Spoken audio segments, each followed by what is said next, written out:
just chit-chatting, and we were talking about life and work and business, and all of a sudden she stops and she's like, you need to say that at team time at national conference. I was like, what did I even say?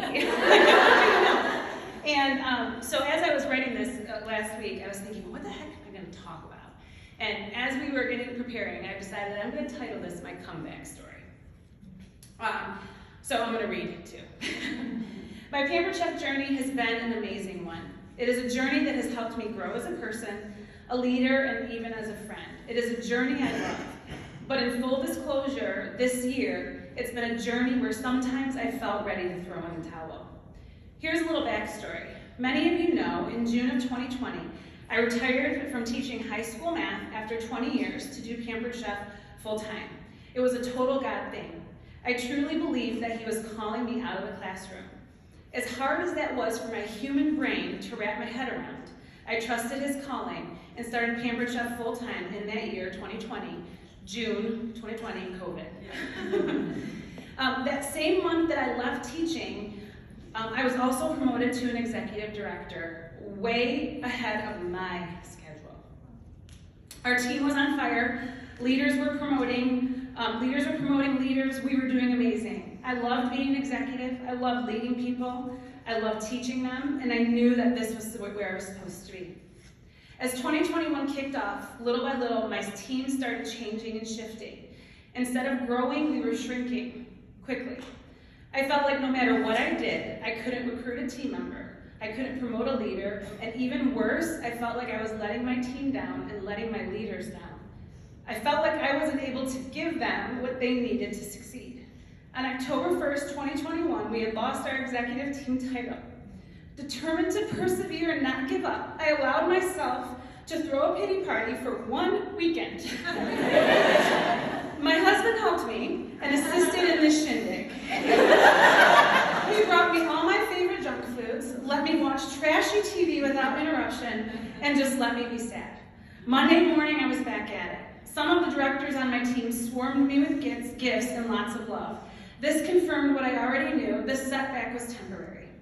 Monday morning, more determined than ever, I started focusing on my personal business. I went back to the basics. First, my show schedule. Shows not through until you book 2. I even recruited 6 or 7 people. November of last year was the best month ever in my personal business. Now on to my next goal: earn the 6-figure club trip. I was definitely on track, especially after my killer November. December was set to roll, completely full party schedule. Insert wrench here. I got scheduled for surgery in December. It was a pretty important surgery, and I needed to allow myself time to heal and needed to put health before my job per husband's orders.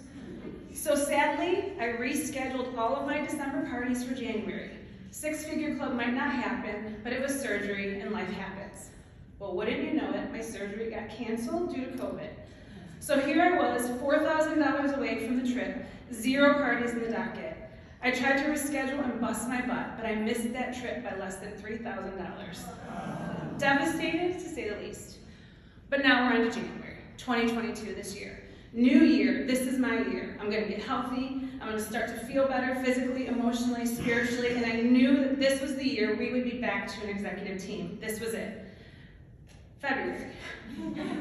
The funk that I was working so hard to avoid finally set in. On the outside, it all looked good. My team was bouncing back, people were recruiting, newbies wanted to promote, the sales were coming in, but I wasn't settled in my spirit.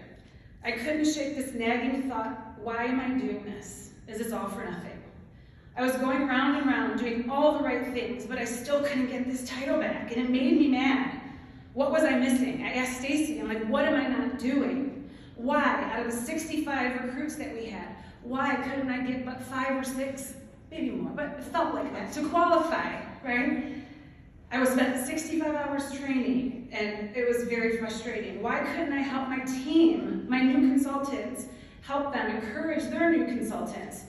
What was I missing? My mindset was quickly slipping, and I found myself more and more below the line. Thoughts that were rolling around in my brain included things like, I'm not cut out for this. Maybe I just need to be okay with being a great seller. Maybe building a superstar team is not in the cards. Or maybe I'll finally open my coffee shop. Or maybe I'll go work with my husband, but I'll still earn the trips. Time to reset. In lamenting with my amazing husband, poor Stacy, I concluded that I needed to get back to my why. Because pushing for the title wasn't it. Instead of motivating me to move forward, it was actually pushing me further away. It wasn't bringing me joy, the joy that I was searching for. I needed to figure out why I really love this business and why I wanted to stay. Now that I was done teaching, my why had changed, but I didn't know what it was. I knew it wasn't about the money. I proved myself that I could make almost 6 figures, not as an executive. So I did some soul searching, praying, sought wise counsel, and I found it. I found my why. My why is all of you in this room. I love serving you. You guys are my joy. So many of you are now part of that Monday night call and the Set to Store program. Running those calls with the other leaders, planning with them multiple times a week has brought me back to the place where I need to be. This is what's going to help me move forward. When you guys book the show schedules that you want because of the ideas that we just shared, when you promote a leader, or when you promote as a leader, or when you promote a leader and change their lives because of ideas that we just shared. That's what it's about. Stepping outside of myself and serving others. Ladies and gentlemen, I finally realized it's not about the title. It's not about the title. It's about you. It's about helping you reach your goals and your dreams. So for me, that's my why, and that's why I stay.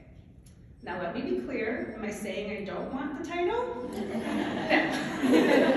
No. I want that executive title, and as a matter of fact, I want the title, the NED title. Yes.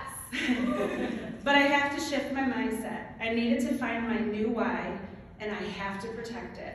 When I set my sights on helping and serving, I was able to find my joy again. That's where it's at.